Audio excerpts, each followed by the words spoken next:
אשרי איש שלא ישכחך ובן אדם יישם מצוות אשרי איש שלא ישכחך ובן אדם יישם מצוות אשרי יהודה מצלבך אוי סלבך אשרי יהודה מצלבך אוי סלבך. Hello everyone. I want to dedicate all the words of Torah I'm about to say to my revered rebbe and mentor, Moriva Rabbi Harav Aharon ben Harav Yחיאל Lichtenstein Zecher Tzadik Levracha, whose Yartzeit is on Rosh Chodesh Iyar. And I'm sure you've heard of him, I'm sure you've read many of his works, not to mention proficiency, and not just Gemara, but in the Gemara with Rishonim, able to organize it and categorize it into very clear categories. And if I have any ability today to learn and to speak clearly, it is in a great deal, if not more than that, because of him. And I want to share a story not from the classroom, not from the yeshiva, but actually outside the classroom. Rabbi Yartzeit had the pleasure, the challenge of having Rav Lichtenstein as a congregant in his shul for the last few years of his life. And he never butt in. He respected the rabbi of the shul. Even though many of the people there were students of Rav Lichtenstein, he was like a congregant of all congregants. There was one Yotzei min haklal. There was once that he came along and didn't interrupt. Friday night, someone started to sing a Kabbalat Shabbat of Karliblach. And Rav Lichtenstein banged on the table and said, "There will be no Karblach tonight." After davening, they went up to him because it was very out of character. First of all, for him to get upset. Second of all, to butt in. And he said, "Didn't you see? There were Avelim in the shul. We said, Amakom Yanachim Etchem, right before Kabbalah Shabbos. How can you be so insensitive to them and start singing, dancing, up, up, up, up, up? They're in shul." Now, this wasn't a tragic death of any sort. It was a regular shiva. But the sensitivity to people that just lost a loved one has to be in shul, even for a so-called regular passing. And that's exactly the topic I want to end our series on, folding your Tallis and your Tefillin at the end of davening. Is it appropriate and halachically acceptable to fold your Tallis and Tefillin during Kaddish? First of all, is it appropriate? In my humble opinion, no. If someone's saying Kaddish, in the front of his eyes to fold your Tallis and Tefillin, in my humble opinion, is chutzpah. He's concentrating on saying Kaddish, which is part and parcel of davening in a minyan, and you're basically saying to him, "Not interested, I'm going to fold my Tallis and Tefillin." It's very much like the halacha we already learned, that when the Kohen gives the bracha to the Jewish people, in order for you to receive the bracha, you have to face him face to face, because if you turn your back to him, that's another way of saying, "Not interested in your bracha." So therefore, if you're in shul, and right in back of you are people saying Kaddish, it is totally inappropriate, in my opinion, to fold your Tallis and Tefillin when they're saying Kaddish. I want to share a story in this regard. I was once at a simcha, outside of shul. Someone was saying Kaddish, and two people in front of him were talking. So he raised his voice a little because he couldn't concentrate. So they raised their voice.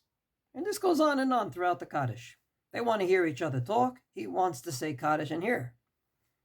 Following the Kaddish, he says to these two gentlemen very calmly, "I'm so sorry my father died and I had to interrupt your conversation." This fine person has no other avenue but to say Kaddish in a minyan. You, on the other hand, can talk outside. So why do you choose to do it in shul and interrupt his Kaddish? Not only is it an emotional moment for someone saying Kaddish for a loved one, it's just not nice. He's talking and you're interrupting. And I believe it's also not nice. He's saying Kaddish, and in front of his eyes, you fold your Tallis and Tefillin. So therefore, in my opinion, just menchlechkeit, if someone is in back of you and you're folding your Tallis and Tefillin, wait till after Kaddish, or do it before Kaddish. Not at the time that he's saying Kaddish. But let's say he's in front of you, he doesn't see. Are you allowed to fold your Tallis and Tefillin when Kaddish is being said? Comes along the Mishnah Brura and finds every way to say it's not usur, and yet he doesn't like it. ולהניחן בתיקן בעת אמירת קדיש, לא יפה הן עושים. The people that fold their talis and tefillin during Kaddish are not doing something nice. דמאוד יש לכוון בעניית יהי שמי רבא. It's important to have kavanah when you say יהי שמי רבא. ואמן יהי שמי רבא הוא עוד במדרגה גבוה יותר מקדושה. Paskins the Mishnah Bura that the Amen Yehi Shema Rabbah on Kaddish is on a higher level than even Kedusha. Ubevadai lo gara mishar brachot Rabbanan da'asol la'asot afilu tashmish kal b'sha'a shehu mevarech. While many people pride themselves that they can do two things at once, you're not allowed to do that when you make a bracha. When you make a bracha, you have to make the bracha and only concentrate on the bracha. You can't do other things while making a bracha. And therefore, for these two reasons, number one, you need kavanah when you say Amen Yehi Shmei Rabbah, on a higher level than even Kedusha. And number two, you're not allowed to do other things when you make a bracha. And he believes that Kaddish is like making a bracha. He says, absolutely do not fold your talis and tefillin during Kaddish. While you could take off your talis and tefillin, according to some, during Uval Etzion or right after Uval Etzion, when Kaddish comes, stop for a minute and then continue folding. When a person's saying Kaddish, stop for a minute, wait till the Kaddish is over, and then continue folding.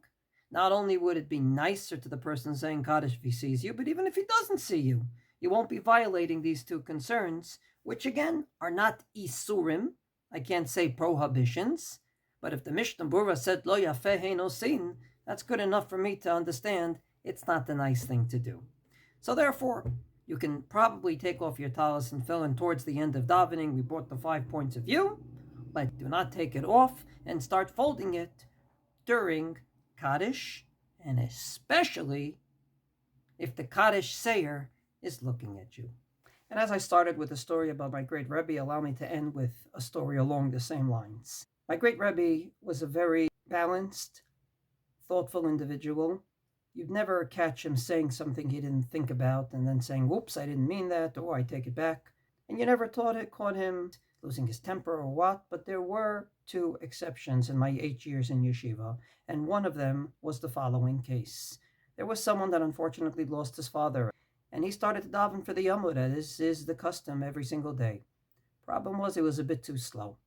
So the elder Bachurim told him nicely, why don't you go daven in the yeshuv, go daven in the minyan of the community, don't daven here. And he said fine, he had no issue with it. But because he was a good student, he went to Rav Lichtenstein, and he asked his permission not to daven in the yeshiva, because he heard, and correctly so, that Rav Lichtenstein was very makpid, that you should daven, as the Gemara says, in brachos, in between the pillars in which you learn.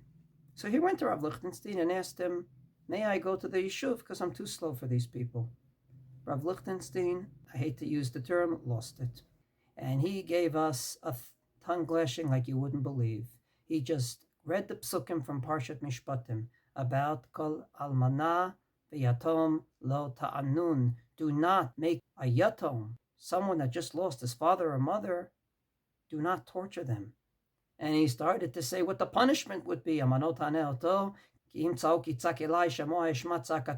If you do that, he's going to call out to me, says God. And then God says, I will do this, and I will do that, and I will do terrible things. He says, how could you say this to a yatom?